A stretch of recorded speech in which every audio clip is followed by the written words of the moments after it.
So guys, welcome to my first video called What If the Phantom Troupe Was in My Hero Academia?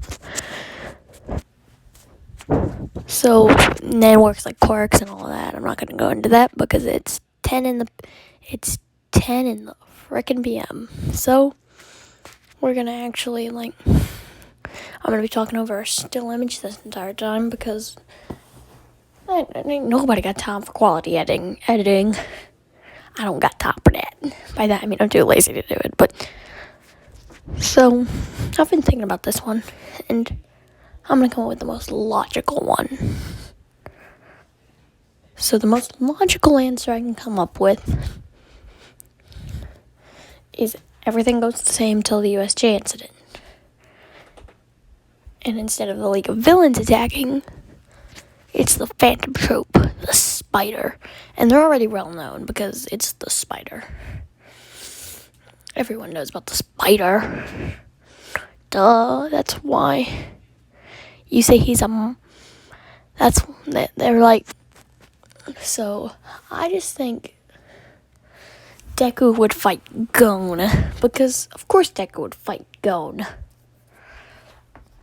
I mean, not Gon, Nobunaga would fight Gon. I'm not starting over because I am lazy. Deku would fight Nobunaga because he was interested in Gon and I was thinking about Gon, but yeah. Deku versus Nobunaga. Obviously Deku wins because of his superior... No, Nobunaga wins. Phantom Troupe dominate.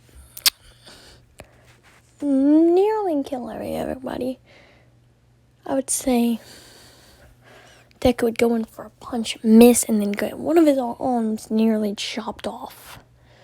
And then I would say at this point it would just be a matter of him running away and getting slapped around. I forgot to introduce myself. Welcome back to Anime Knockout. Knock out that subscribe button.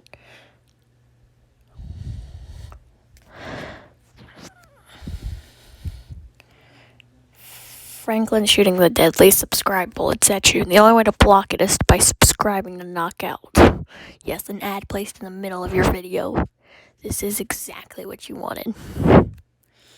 So after the Phantom Troupe, just dominate and destroy everything, that's when they get wrecked. That's when All Might shows up and everything is fine. No, Uvo proceeds to beat up All Might. But All Might does win. It's basically the same as Nomu. But Nomu wouldn't be brought to the USJ because the spiders are just too good. And Uvo would retreat. The cops didn't have a chance to capture Uvo because Uvo is too cool. I'm kidding, but Uvo would just run right after that because Uvo's tough and his nails. And so they would regard this as a success. I mean, no one in the troupe died, and they wreaked havoc on Hero Society. So, this would be short if I just ended it there, but after being hardened by the experience, Deku would actually learn full Kaling before, and he would have 5% on Mach. So when he would run in that, he would be outspeeding everyone. He would dodge Todoroki's ice, kick him in the face, and climb above one of the 0-pointers. I know I'm going fast, but that's just my style. And if you don't like that, then hit that dislike button. Yes, hit that dislike button. You know what? Create 7 alt accounts to hit that dislike button if you hate me that much. So then, so Deku is most likely hardened by this experience. Like, he is mad. And the Phantom Troupe take notice of this. Not in a way of, we could recruit him, more in a way of this pest. Because he's just annoying them, and he's just annoying, you know what I mean? It's Deku. Deku's being annoying, and that's just the thing, and it's annoying, and they don't like it.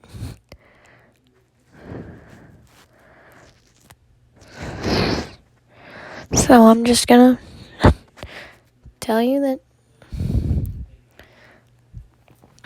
yeah, Deku would probably, so we're just gonna get to the, because no one cares about the cavalry battle. I forget about it every time when I'm thinking of what ifs in by myself. But Shinso would get demolished by each punch, would get knocked out. And so now we get to the fight that everyone cares about. And now that's why you guys have to subscribe to witness the next part. Just kidding, no, we are stopping after. I'm not sure how long this is. I'm not sure. I want it to be like enough to cover like, let's see. I want to cover till the training camp. So maybe a 25-minute, 30-minute video. So it starts off by sending a ice wave at him. Like, and it's not like that barrage he sends at the beginning of a fight. I'm talking an actual, like, wave. But Deku jumps over it, uses it as a climbing tool, like as a stepping stone to land a vicious blow on Todoroki. But then he would use that to freeze Deku's hand, which Deku would just chop and be like, cute party trick. And because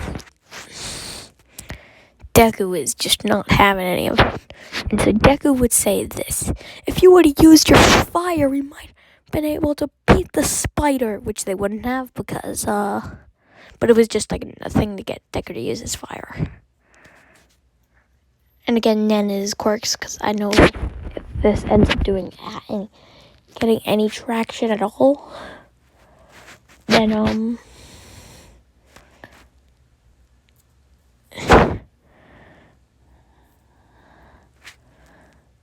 well, the reason I didn't talk about all the fights in depth is because I'm not that familiar with the fandom Troupe.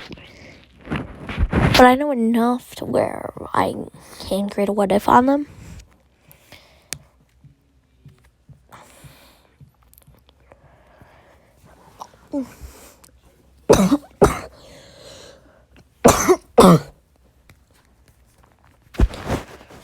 So, yeah. So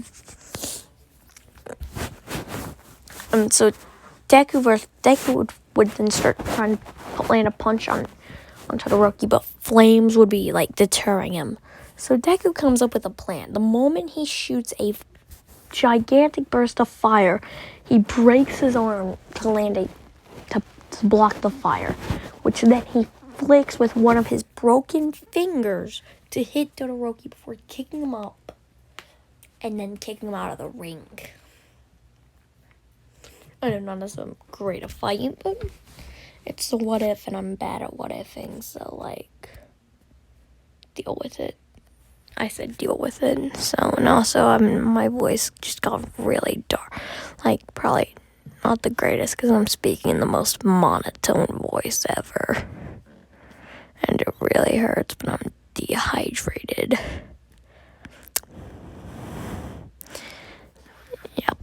Yep. So, yeah, Ida. Ida would use his reciprocal burst. But with Deku's arm, he would grab Ida's face before then slamming it into the ground. I am talking straight into the ground. In the ground, like on the ground, and knocking him out.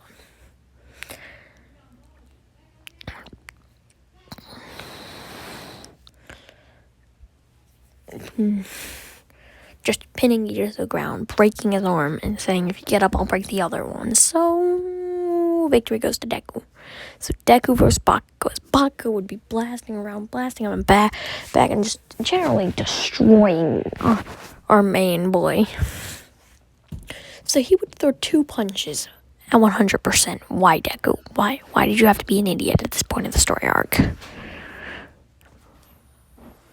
So, yeah.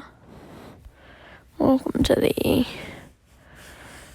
so, breaking both of his arms, which then Bakugo exploits by blowing them up, causing Deku to pass out due to the pain.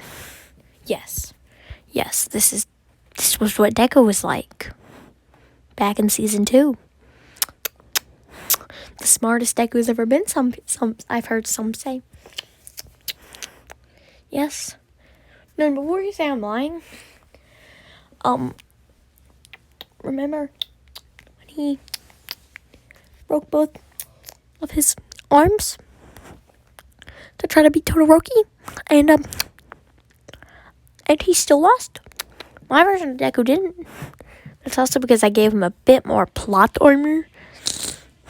I mean, losing gave him a new suit of armor. Yes, no plot armor here. So now we get to the Stain fight, and that goes exactly the same. I am talking nothing different here. Well, I guess Deku does go from 5% to 7%, so Deku does get a bit of an advantage, but still nothing changes because of Stain's incredible skill, compensating for that 2% boost. So, yeah, I get to skip this. But our boy Deku decides to punch his problems in the face. And then you're thinking, like, what?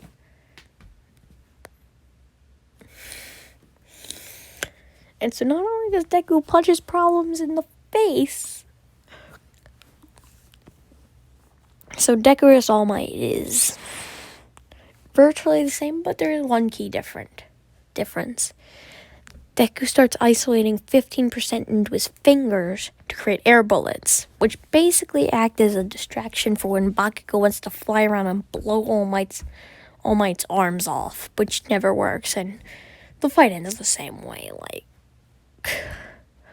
honestly, like, so we're getting to the point where I'm about to wrap this up, and, yes, because not much changes when the league isn't involved. Oh, and I can't mention the interaction, I know this is late, but basically it would be a lot of talking, and Nobunaga would even want to, like, fight Stain. But Stain doesn't care for needless bloodshed, so he would walk away. And before you say no, Stain's ideology is different than just killing because you want to. That's the reason he came to blows with Shigaraki. So it's 100% fair, and you can't say anything about it. So get wrecked. Comment section that thinks they know everything. So yeah, that's So the training camp goes normal-ish, like everything Koda still is. But then the League of Villains shows up. Without Muscular. And, Uvo has to fight Deku. Oh no. Why? So the fight goes virtually the same, except the revelation that Uvo didn't kill, Koda's parents, so there's no revelation there, and Deku actually does land that 1,000,000% friendship, Detroit, Delaware smash, not the friendship smash. So, after doing that, knocking Uvo out, but knocking Deku out in the process, but he would tell Koda to run back to Aizawa, which he would do. He would be like, I don't know what just happened, but I don't really care. And then he would just then he would walk away. Then he waddled away and bump, bump, bump. And then the very next day, bump, bump, bump.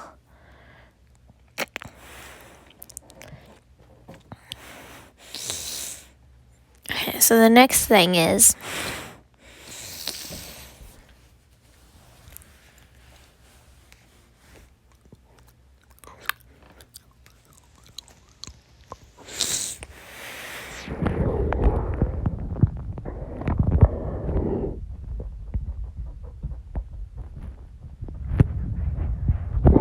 so that's my point is Deku's passed out on top of the mountain with Uvo. Uvo significantly less damage, but the friendship smash is still too strong for Uvo. I mean, the Detroit, Delaware, 1,000,000%. I mean, I'm sorry.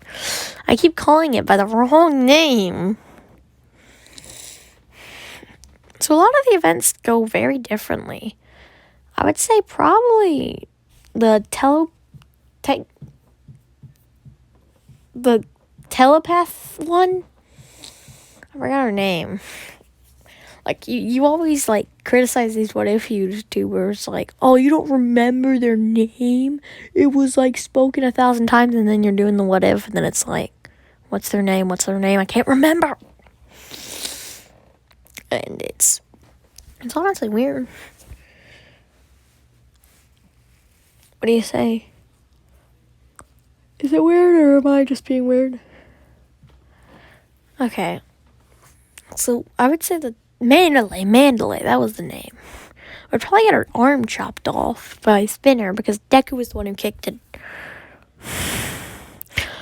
And Aizawa would actually have to be the one to tell Mandalay to like fight back, but I think most of the students would already be fighting back. The spiders would still kidnap Bakugo, and that's it. So I'm gonna hit you with the